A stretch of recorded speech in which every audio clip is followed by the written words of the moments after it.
Hello everyone, it's Ashball, one of the senior traders at Actions to Wealth UK. This week I'm just going to do a quick market analysis on video and see what you guys think of it instead of writing it out.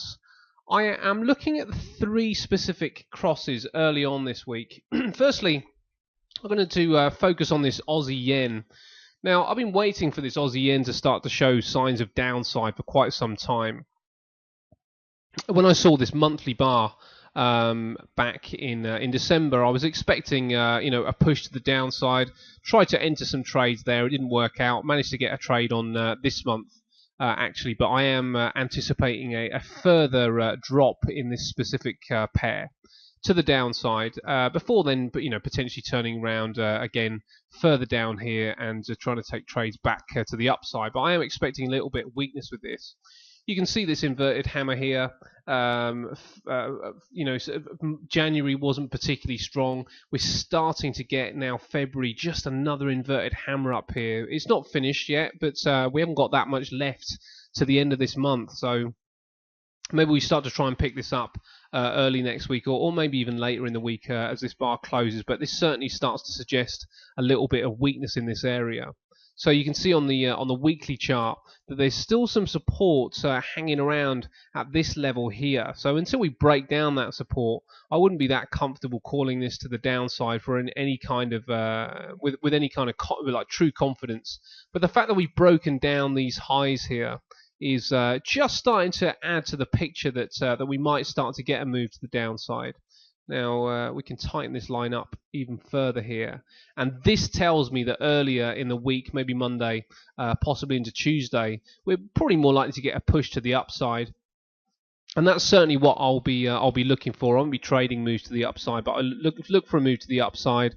I'd want it to stop somewhere around about this level here, along that level there, and along this level here. There, I'd want that to become a level of resistance, and you can see that line does have a little bit more significance when we drag the area out to the left a little bit. So just a bounce for the early part of the week, and then I'll be looking for a turnaround in this area for a move to the downside, and that would take us to this particular low here.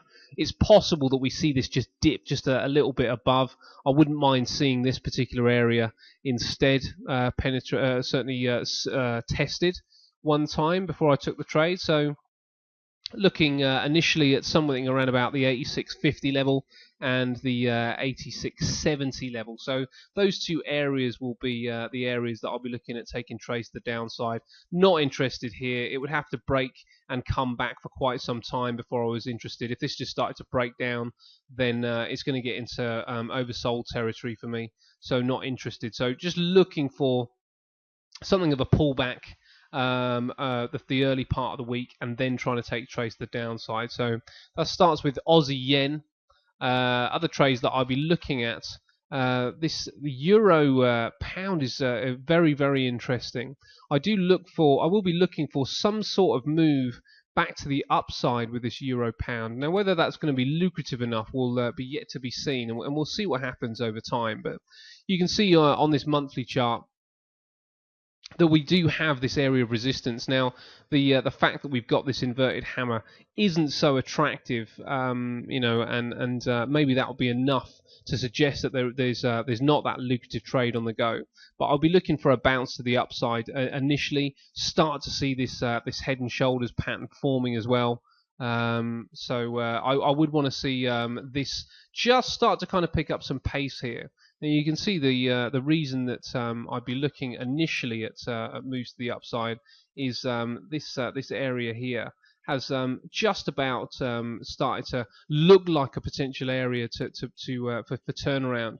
Really, we want to see this line penetrated if we're going to be safely taking any trades to the upside. But if this is to start to move to the upside, it could potentially be quite lucrative. So looking for signs and signals in that. You can see the 4-hour chart is just suggesting that this area is an area of buying. It got aggressively bought there. As it came back down, aggressively bought again. So want to see a break of that level eventually, but I wouldn't mind if it just came back into something into this area here. And then I'll be looking for trades to the upside. Playing it up to that particular line would be lucrative enough, and then seeing if it penetrates, if we can just trail stops. But we'll get a little bit closer if we can get into this area. So looking for entry around about the spot 8460 level-ish, spot 8460, and we'll be looking for taking our profit around about the spot 8520 level. So that's another one that I'm considering. And finally, this adds to the picture a little bit for me with the euro. Really, this is going to be more about pound weakness than euro strength. But we can see a very similar sort of looking chart pattern on the euro NZ as well. Now we will need to see the indicators suggest that we are going to get bounces in this area, but I quite like it. The fact that we've broken through this area and we're just about holding out. A little bit of a dip wouldn't be too much of a problem with me. Scruffy looking, but there is an inverted head and shoulders look about this particular pattern. So I'll be looking again for moves back into the upside probably early in the week. So these are going to be a little bit more imminent than that Aussie yen trade. So earlier in the week I'll be looking for just a bit of euro strength just to move into this area. And if we have a quick look on our Forex Factory just to check out how data may well shape the trades that we're discussing right now, bring it over.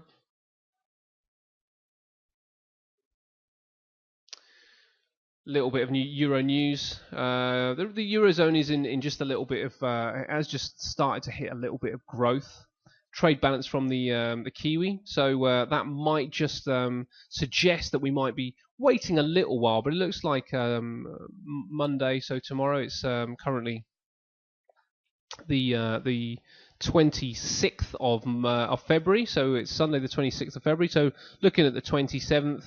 Into Tuesday, we have data from the US. Nothing, no other red data out. A little bit of ANZ business confidence from the Kiwi as well. So that if our trade is going well, might help things out. This may well shape things with the Kiwi as well, and certainly that might be the time that we start to look at that Aussie yen trade. So looking into Wednesday, important data from Australia, and if we can continue down. We see there's more CAD and dollar news on Wednesday. Nothing really significant with the euro then. Into Thursday, this might just see a little bit of follow through. Nothing significant really with that euro or NZ. So it looks like we're looking at early in the week with the euro and NZ to try and take a trade. And later in the week, looks like that pound is going to see some significant moves because of that services PMI. So that's my kind of thinking of things right now. So that is the analysis for this week. I hope you enjoyed it, and give me any comments if you prefer it this way or you prefer it to be done as text. I'm fine to do either. But enjoy your week, and I hope that you are all profitable.